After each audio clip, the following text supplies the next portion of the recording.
The candles flickered on Dad's 70th birthday cake as my 8-year-old son Tommy bounced excitedly in his chair at Romano's Italian restaurant. My sister Sarah grabbed the silver knife, cutting generous slices for everyone at our table of 12. She deliberately skipped Tommy completely. "He doesn't need a slice. Save it for real family." Her husband Craig burst into laughter. Mom Patricia leaned over, tapping my arm gently. "Let it go, Bruce. It's just cake." My chest tightened. I had paid for this entire celebration, the $50 cake, half the expensive gifts. Standing slowly, I lifted Tommy protectively. "Enjoy paying for the rest." I walked out carrying my $300 gift bag. The drive home felt like swimming through molasses. Tommy sat quietly in his booster seat, staring out the window at the passing suburban neighborhoods. His small voice finally broke the silence. "Daddy, why was Aunt Sarah mean to me?" I gripped the steering wheel tighter, choosing my words carefully. Sometimes adults say hurtful things when they forget what's important. Did I do something wrong? My heart shattered. "No, buddy. You did absolutely nothing wrong." As we pulled into our driveway, I carried Tommy inside our modest 3-bedroom house. The walls were covered with his artwork from school, family photos from our camping trips, and the official adoption certificate we'd framed together 2 years ago. This was our sanctuary. Tommy had come into my life when he was 6, after I'd fostered him for 2 years following the tragic car accident that took his biological parents. No other family members existed to take him in. At 32, I was single, focused on building my software consulting business, but something about this quiet, resilient little boy changed everything I thought I knew about myself. The adoption process was lengthy and expensive, but worth every sleepless night and legal consultation. My family had seemed supportive initially. Sarah even threw us a small celebration party when the papers were finalized. But gradually, subtle comments started creeping in. Questions about whether I was ready for such a big responsibility, and suggestions that maybe Tommy would be better off with a traditional family. I pushed those memories aside and focused on the present crisis. After tucking Tommy into bed with extra hugs and reassurances, I opened my laptop in the kitchen. The familiar glow of the screen illuminated spreadsheets I knew by heart but rarely examined this closely. For the past 4 years, I had been financially supporting my entire extended family through various automated payments and arrangements. Sarah and Craig's mortgage payment of $2,400 went out automatically on the 15th of every month. Craig had been unemployed for 8 months, claiming the construction industry was too competitive while spending his days playing video games in their basement. Mom's medical expenses consumed $800 monthly. Her insurance coverage had gaps that left her vulnerable to massive bills for her diabetes medication and regular specialist appointments. Dad's retirement pension fell short of their needs by $1,500 each month, which I quietly supplemented through direct deposit to help them maintain their dignity.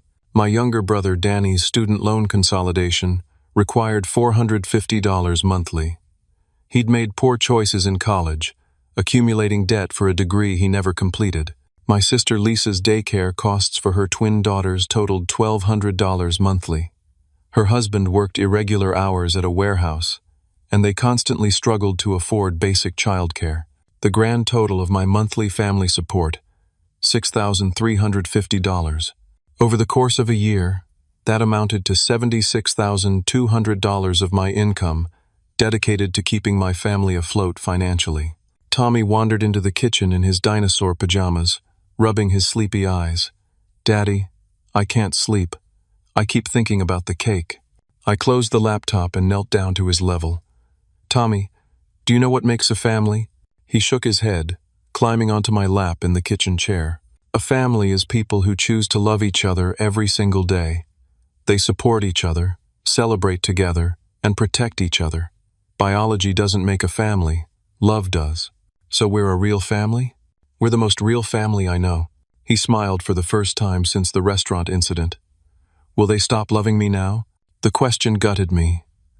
"Baby, anyone who stops loving you because of the color of your skin or where you came from never really loved you in the first place. And that's their loss, not yours." After settling Tommy back into bed, I returned to my laptop with a newfound sense of clarity. My fingers moved across the keyboard with surgical precision. I logged into my banking portal and began systematically canceling every automatic payment, every co-signed loan, every financial lifeline I'd extended to my family over the years. Sarah's mortgage auto-pay, canceled. Mom's medical insurance, secondary coverage, removed. Dad's retirement supplement, terminated. Danny's student loan co-signature, revocation notice submitted. Lisa's daycare automatic payment, stopped. Each click felt like cutting a rope that had been slowly strangling my own financial independence and self-respect. I updated emergency contact information, changed insurance beneficiaries, and removed family members from accounts they'd grown accustomed to accessing. By 2 a.m, I had systematically dismantled the entire financial web that had supported my family for years. Tomorrow, they would begin to understand exactly how much their casual cruelty toward my son had cost them. The next morning arrived with an unusual sense of calm. Tommy ate his cereal while chattering about a science project on volcanoes, seemingly recovered from yesterday's humiliation. Children possess a remarkable ability to bounce back from adult failures. My phone buzzed at 7:15 with a text from Danny. "Bro, got a weird notice about my student loan. Call me." I silenced the phone and focused on making Tommy's lunch. Peanut butter and jelly sandwiches, apple slices, and a juice box. Normal routine, normal morning. By 8:30, as I drove Tommy to Riverside Elementary School, my phone had buzzed 6 more times. Sarah had called twice, Mom once, and Lisa had sent 3 increasingly frantic messages about her daycare payment being declined. "Have a great day, buddy," I told Tommy as he jumped out at the school drop-off circle. "Remember, you're loved, you're important, and you belong everywhere you choose to be." He grinned and ran toward his classroom, backpack bouncing with each step. The drive to my home office took 20 minutes through suburban Atlanta traffic. My consulting business operated from a converted garage behind our house, equipped with high-end computer systems and multiple monitors for complex cybersecurity projects. My phone continued its relentless buzzing throughout the morning. Voice messages piled up like digital debris. Sarah's first message at 11:47 p.m. last night. "Bruce, I got some weird notification about a payment failure for our mortgage. Can you call me back? It's probably just a bank error." Mom's message at 6:23 this morning. "Honey, I'm worried about my doctor appointment next week. The insurance company called about coverage changes. Please call when you get this." Danny's text at 6:45. "Emergency. Student loan company saying something about default. Help." Lisa's voice message at 7:30. "Bruce, Little Angel's daycare called about payment issues. The twins have to stay home today. What's going on?" I turned my phone completely off and focused on work. A Fortune 500 company had contracted my firm to audit their cybersecurity infrastructure, and the deadline was approaching. Numbers and code provided a welcome distraction from family drama. Around noon, Tommy called from school using the office phone. His teacher, Mrs. Anderson, had encouraged him to check in after noticing he seemed quieter than usual during morning circle time. "Daddy, Jackson asked me to come to his birthday party this weekend. Can I go?" Jackson Martinez had become Tommy's closest friend at school. His parents, Carlos and Maria, owned a small landscaping business and had always treated Tommy with genuine warmth. They never asked intrusive questions about our family structure or made assumptions about our relationship. "Of course you can go. We'll pick out a great present for Jackson. His mom said I could stay for a sleepover after the party if you're okay with it." The contrast hit me immediately. Jackson's family welcomed Tommy unconditionally, while my own biological family questioned his place at our table. After hanging up, I spent the afternoon drafting emails to clients and reviewing security protocols. The work provided structure and purpose, 2 things that felt essential after yesterday's chaos. At 3 o'clock, Tommy burst through the front door with his usual enthusiasm. "Daddy, guess what? We learned about families in social studies today. Mrs. Anderson said families come in all different shapes and sizes, and what matters is love and taking care of each other." That's exactly right. He pulled out a piece of construction paper with crayon drawings. 2 stick figures stood in front of a house with a big sun overhead. "I drew our family," he announced proudly. The drawing showed just the two of us, holding hands and smiling. No extended family members, no complicated relationships. Just Bruce and Tommy, complete and happy. "This is perfect," I told him, and meant every word. As evening approached, my phone remained powered off, but the doorbell provided no escape from family confrontation. At exactly 7:03 in the evening, persistent ringing echoed through the house. Through the peephole, I saw my brother Matt standing on the front porch.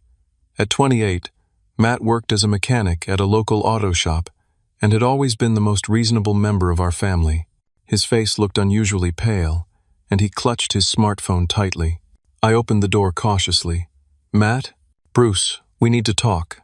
I have something you need to see." His serious tone sent warning signals through my system. Matt rarely involved himself in family drama, preferring to stay neutral and focus on his own life. "Come in," I said, stepping aside. Tommy looked up from his coloring books at the kitchen table. "Hi, Uncle Matt." "Hey there, buddy," Matt replied, but his smile seemed forced. I led Matt into the living room where we could speak privately. He sat heavily on the couch and held up his phone screen. "Bruce, I'm about to show you something that's going to hurt, but you need to know what's been happening behind your back." The screenshot displayed a group chat titled, "Frank's Birthday Planning." My stomach dropped as I realized I wasn't included in this family conversation about my own father's birthday celebration. "How long has this group existed?" I asked. "About a month, since Mom suggested we coordinate the party details." Matt scrolled to the beginning of the conversation thread. The messages were time-stamped over the past 4 weeks, and each one felt like a dagger. "Sarah. Can't believe Bruce thinks that kid belongs at family events. Craig. Tommy's not even the same race. So obvious he's not really ours. Lisa. Why does Bruce get to play daddy with a stranger while we struggle financially? Danny. That adoption money could have helped all of us instead of going to some random kid. Mom. Boys, we should be grateful Bruce helps us financially. Sarah. Mom, he only adopted to look good at work. Diversity points for his business. Craig. Bet he claims big tax benefits too. Smart business move. Dad. Kid seems nice enough, but family is family, and blood matters. Sarah. Let's make sure Tommy knows his place at the party. Nausea overwhelmed me as I read message after message of casual cruelty toward my son. These people had smiled at Tommy, brought him Christmas presents, and pretended to care about his well-being while privately discussing him like an unwanted burden. Daddy, what's diversity points? I spun around to find Tommy standing in the doorway, having overheard our conversation. His innocent question shattered something inside my chest. Matt's face crumpled with regret. I'm sorry, Bruce. I tried to defend you both in the chat, but they kicked me out of the group after I called them out. How long has this been going on? The chat? Just this month. But the attitudes? Probably since the adoption was finalized. Matt showed me additional screenshots revealing the depth of their planning.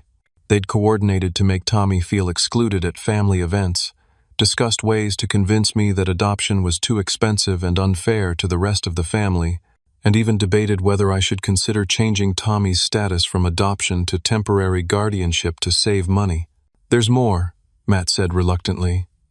He scrolled to a second set of screenshots showing a newer group chat titled Operation Get Bruce Back. The messages were from this morning, after my family had discovered their financial support had been terminated. Sarah, he's being dramatic. He'll cave when he realizes we actually need this money. Craig, let's all apologize for the cake thing and promise to include the kid more. Dad, Bruce has always been soft-hearted. A little guilt will bring him around. Lisa, what if we bring up how much the family means to him? Danny, I'll tell him I can't afford groceries without the loan help. Mom, maybe I should mention my medication costs. The manipulation strategies were laid out like a military campaign. Each family member had been assigned specific emotional appeals designed to pressure me back into financial submission. Tommy approached cautiously, sensing the gravity of our conversation. Uncle Matt, why are you and Daddy sad?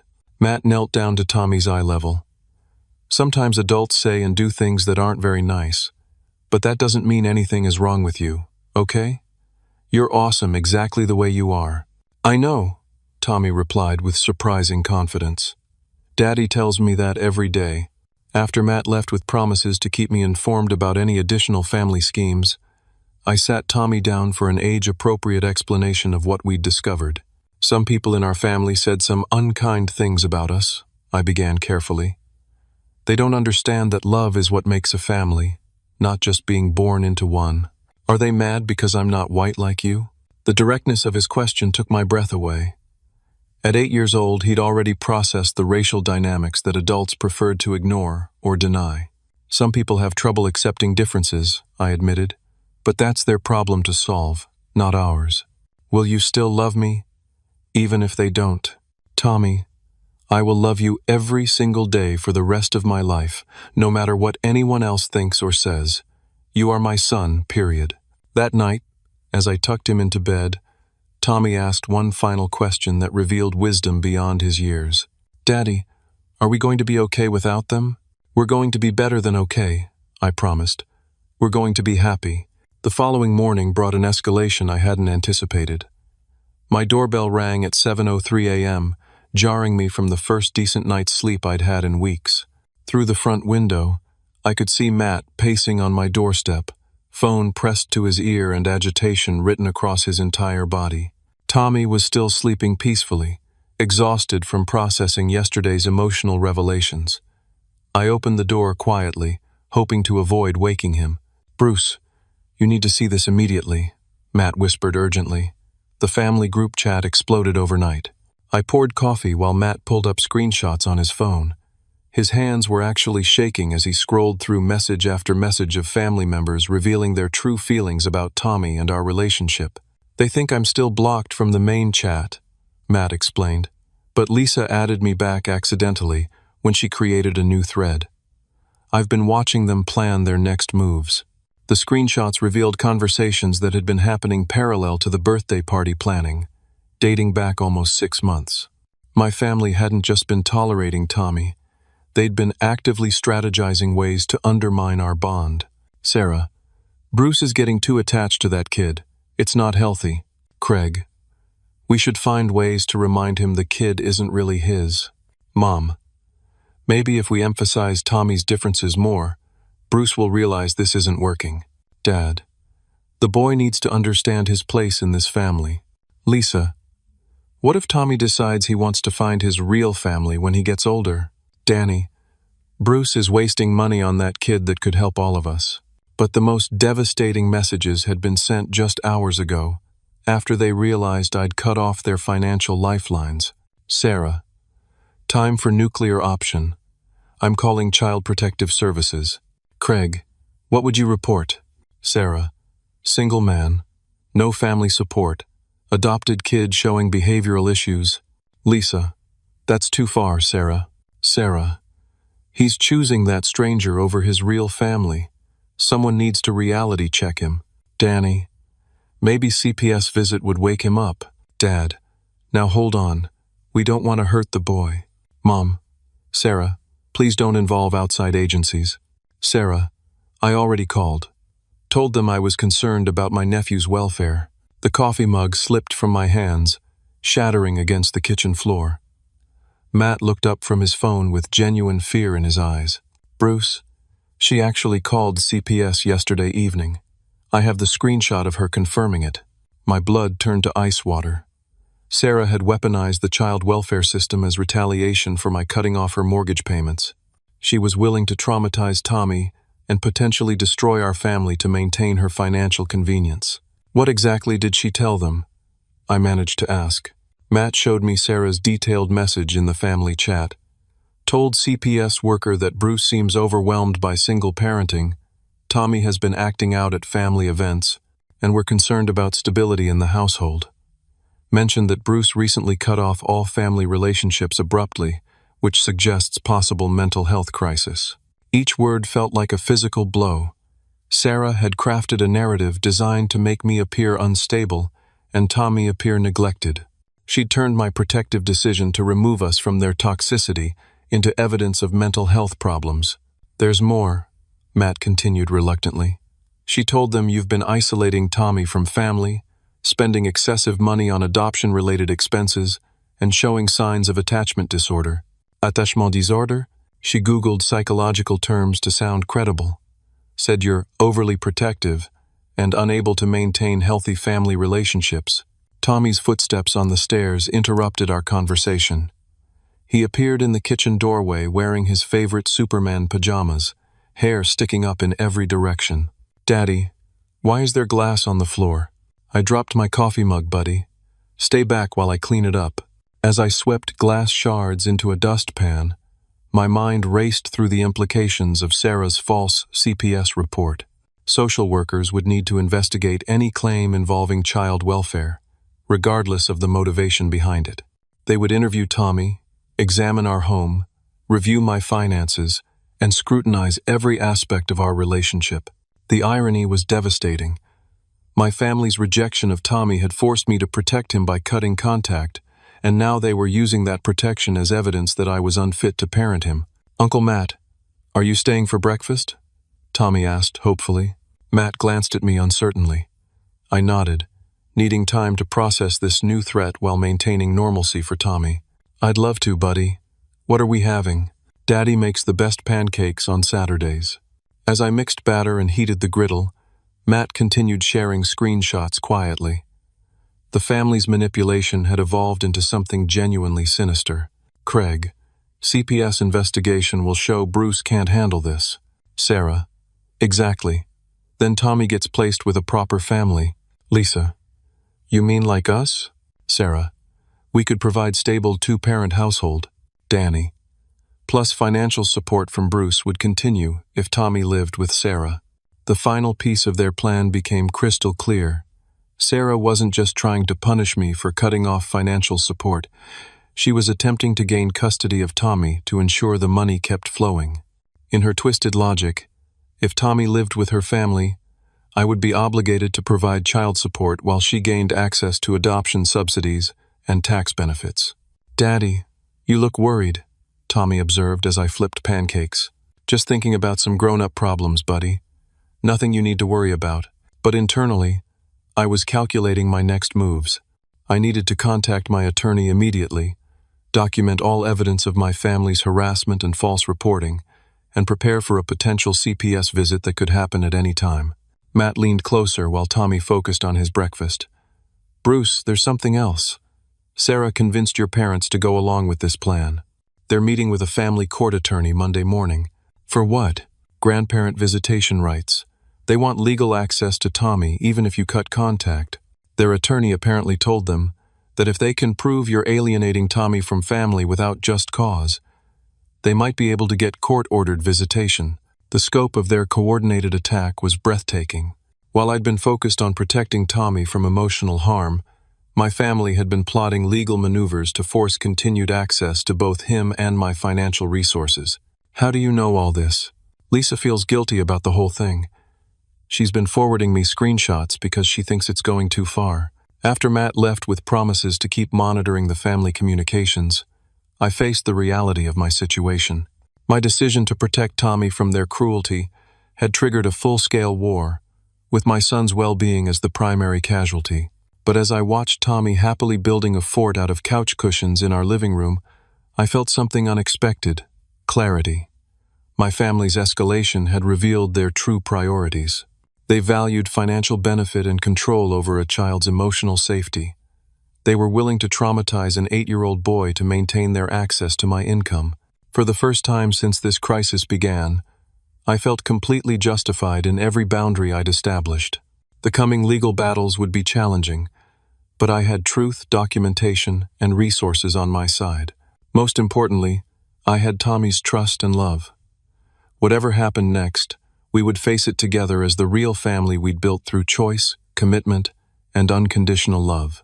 The next 5 days unfolded like a carefully choreographed disaster movie. Each family member's financial crisis triggered a domino effect that revealed the true depth of their dependence on my support. Monday morning brought the first wave of panic. Sarah's mortgage company, First National Bank, had a strict 15-day grace period before imposing late fees. Her automatic payment failure on the 1st had been noticed immediately by their automated systems. My phone buzzed with her first call at 8:15 a.m. I let it go to voicemail. Bruce, this is ridiculous. The bank is threatening late fees over some computer glitch with our mortgage. I know you're mad about the party, but this affects Craig and me losing our house. Call me back immediately. The entitlement in her voice was staggering. She genuinely believed her cruelty toward Tommy should have no financial consequences for her lifestyle. Tuesday escalated the pressure. Mom's medical insurance had flagged the coverage gap when I removed myself as secondary coverage holder. Her endocrinologist appointment for diabetes management had been postponed indefinitely until insurance verification could be completed. Mom appeared at my front door unannounced at 10:30 a.m., carrying a plate of chocolate chip cookies that contained walnuts. She'd somehow forgotten that Tommy was severely allergic to tree nuts, despite my mentioning it numerous times over the past 2 years. "Honey, we need to talk," she said, inviting herself inside. "This insurance situation is getting serious." Tommy was at school, which I appreciated since his safety around the cookies was now a concern. "Mom, you can't just show up here expecting everything to go back to normal. But I don't understand why you're punishing me for Sarah's behavior. I tried to keep the peace at the restaurant by telling me to let it go when my son was being excluded and humiliated." She set the cookies on my kitchen counter, seemingly oblivious to the allergen risk they represented. "Tommy knows we love him. One incident shouldn't destroy our whole family." "Mom, have you read the group chat messages Matt showed me?" Her face flushed slightly. "Those were just private frustrations. Everyone says things they don't mean when they're stressed. You participated in discussions about Tommy not being real family for months." "I was trying to keep everyone together," she insisted. "Sometimes that means going along with things you don't fully agree with." Her justification revealed the core problem. My mother had chosen family harmony over my son's dignity repeatedly, and now expected me to prioritize her medical convenience over Tommy's emotional safety. Wednesday brought Danny's crisis to full intensity. His student loan servicer, Educational Financial Solutions, had received my revocation of co-signature status and immediately triggered their default procedures. Without my financial backing, Danny's credit score made him ineligible for the consolidation terms he'd enjoyed. He arrived at my office building during lunch, somehow having discovered my business address despite my never sharing it with family. My assistant, Jennifer, buzzed me through the intercom. "Mr. Harrison, there's a young man here claiming to be your brother. He says it's a financial emergency." Through my office window, I could see Danny pacing frantically in the reception area, running his hands through his hair and checking his phone obsessively. "Send him in, but I have a conference call in 20 minutes. Danny burst through my office door like a man fleeing a fire. "Bruce, you have to help me. They're threatening wage garnishment, and I can't afford to lose this job." "What job?" I asked pointedly. Danny had been unemployed for the past 3 months, claiming to be looking for the right opportunity. His face reddened. "Okay, I just started at a call center, but it's only temporary until I find something better." "When did you start?" "Yesterday," he admitted. "But they'll garnish my wages before I even get established." The timeline was revealing. Danny had only sought employment after losing my financial support, and now expected me to restore it before facing any real consequences for his years of irresponsibility. "Danny, I'm not co-signing any more loans. You're 26 years old. It's time to handle your own finances. But this will ruin my credit forever." "Your credit was already ruined. That's why you needed a co-signer in the first place." He slumped into the chair across from my desk, suddenly looking younger than his years. "Bruce, I know we screwed up at the party, but you can't destroy my whole future over one stupid comment." "This isn't about one comment. It's about months of planning to exclude and humiliate my son. I never said anything directly to Tommy. You participated in group chats, where family members discussed treating him like he doesn't belong." Danny stared at his hands, unable to meet my eyes. "Sarah gets everyone worked up. You know how she is. And you chose to go along with it, instead of defending a child." Thursday brought Lisa's breakdown. Little Angel's daycare had a strict payment policy requiring 48 hours notice for late payments. When my business account automatic payment failed to process, they'd immediately contacted her about alternative arrangements. Lisa called me sobbing at 6:30 in the morning, waking both Tommy and me from deep sleep. Bruce, please. I'm begging you. The twins can't miss any more daycare. I'll lose my job at the medical office if I keep calling out. Her genuine distress felt different from Sarah's entitled demands or Danny's panic. Lisa had always been the most reasonable family member, and her financial struggles were legitimate rather than self-imposed. Lisa, what exactly did you say about Tommy in those group chats? I was scared, she whispered. Sarah said if I didn't support her position, you might cut my daycare payments out of spite. I was protecting my girls. By participating in discussions about excluding my son, I thought if I went along with the chat, you'd never see it anyway. I didn't realize Matt was screenshot everything. Her logic revealed the complex web of financial intimidation my family had created.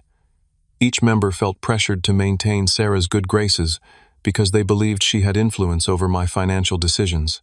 Lisa, I need to ask you something directly. Do you believe Tommy belongs in our family? A long pause filled the phone line. Yes, she finally said. I've always thought he was lucky to have you as a dad, but I was afraid to say that in the group chat. Why? Because Sarah gets vengeful when people disagree with her, and I couldn't risk losing daycare support for my daughters. Friday brought the most disturbing escalation. Dad suffered what his doctor called stress-induced heart palpitations after discovering the scope of their financial crisis. Mom called me from the emergency room at Piedmont Hospital, her voice shaking with genuine fear. Bruce, your father collapsed at work. The cardiologist says it's stress-related, but they're running tests to rule out a heart attack. Despite everything that had happened, hearing about Dad's health scare triggered my protective instincts. He was 70 years old, and I didn't want family drama to seriously harm his health. I arranged for Tommy to stay with his friend Jackson's family and drove to the hospital immediately. Dad looked pale and tired in his hospital bed, connected to heart monitors that beeped regularly. Mom sat beside him, holding his hand and looking older than I'd ever seen her. Son, Dad said weakly when I entered the room, I think we need to talk about this situation. How are you feeling?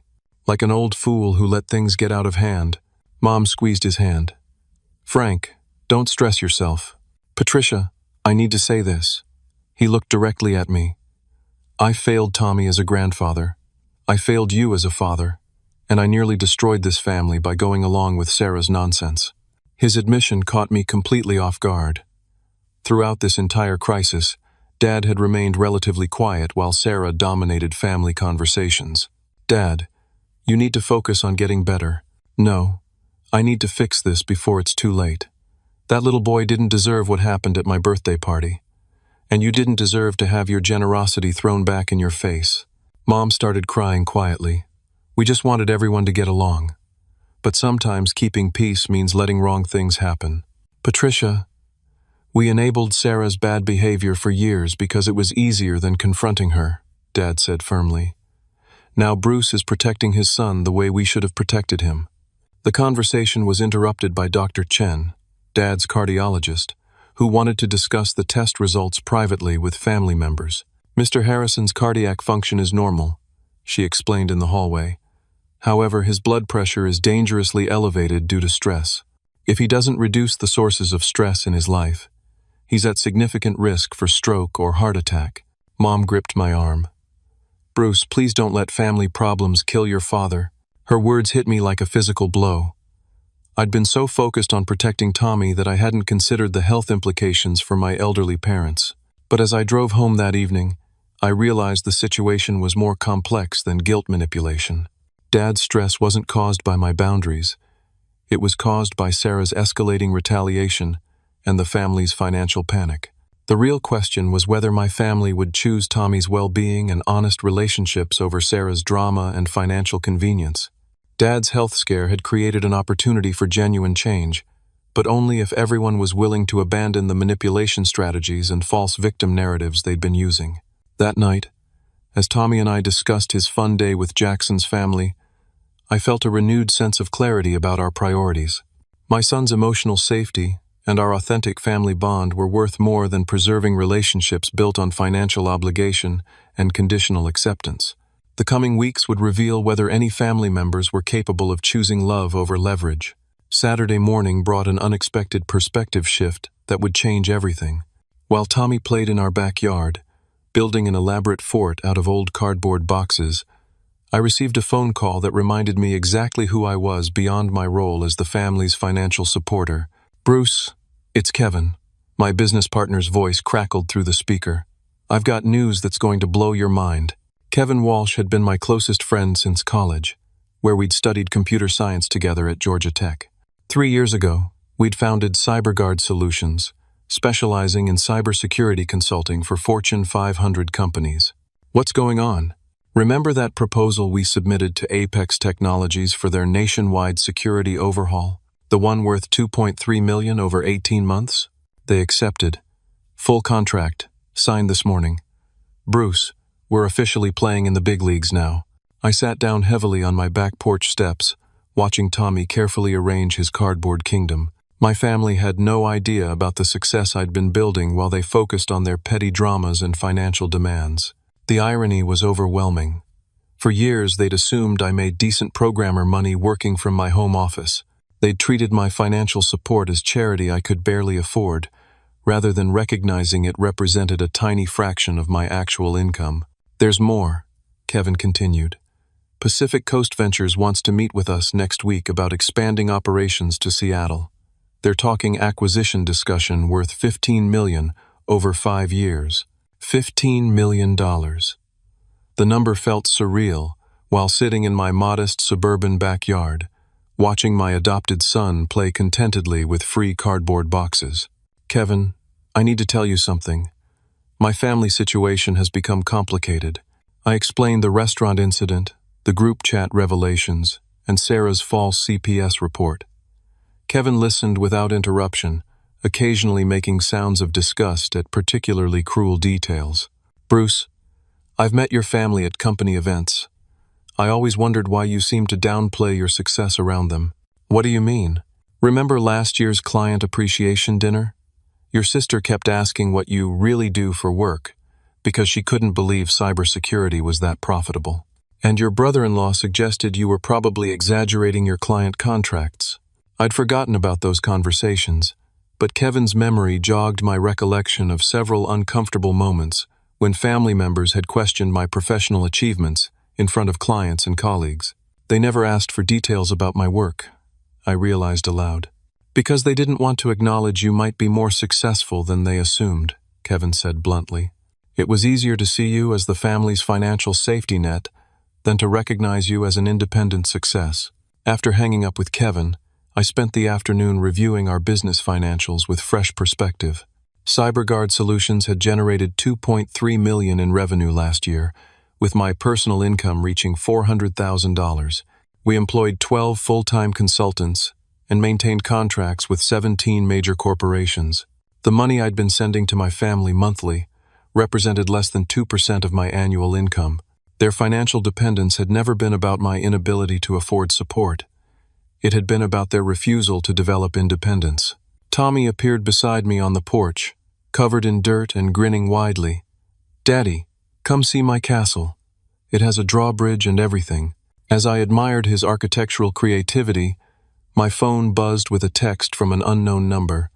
"Mr. Harrison, this is Cheryl from Child Protective Services. We received a report regarding your son Tommy. I'd like to schedule a home visit this week to discuss the family's concerns."